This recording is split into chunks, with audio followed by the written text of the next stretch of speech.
हम मर जेबो हमारा लाह के बाद तोरा हम याद देबो हमारा लाह के बाद तोरा हम याद देबो हमारा लाह के बाद तोरा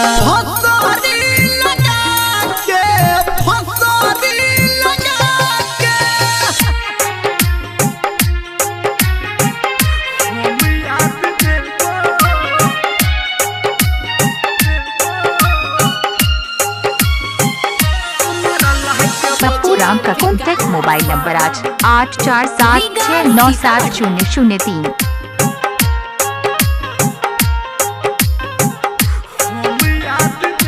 क्या नाम है आपका? डीजे पप्पू राम। नाम तो आपने सुना ही होगा।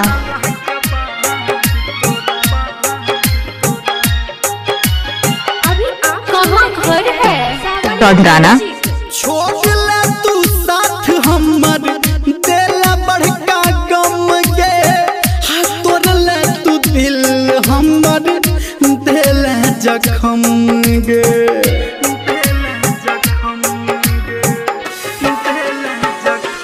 हाँ हाँ छोड़ ले तू साथ हमर देला बड़का गम गे तोड़ ले तू दिल हमर देला जखम गे तोड़ ले तू दिल हमर देला जखम गे रोसरी बना के रोसरी बना के रोसरी बना के जान हम झूल जेबो हमारा लाह के बाद तोरा हम याद देबो हमारा लाह के बाद तोरा हम याद देबो हमारा लाह के बाद तोरा डीजे पप्पू राम।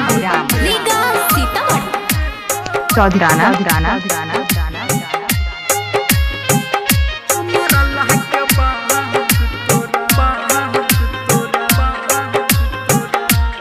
हेलो के बजै छी? डीजे पप्पू राम। की हाल चाल है?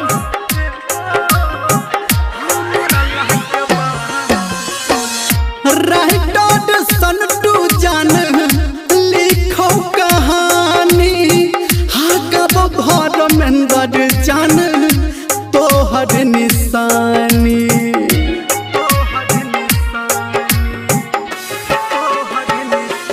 हाँ हाँ राइट सनटू जान लिखो कहानी कब घर मेंदर जान तोहर निशानी आगब निर्मलिया जान तोहर निशानी संजय कहै छौ गौतम कहै छौ संजय कहै छौ जान हम नहीं भूलेबो हमर लाह के बाद तोरा हम याद देबो हमारा लाह के बाद तोरा हम याद देबो हमारा लाह के बाद तोरा फसरी लगा के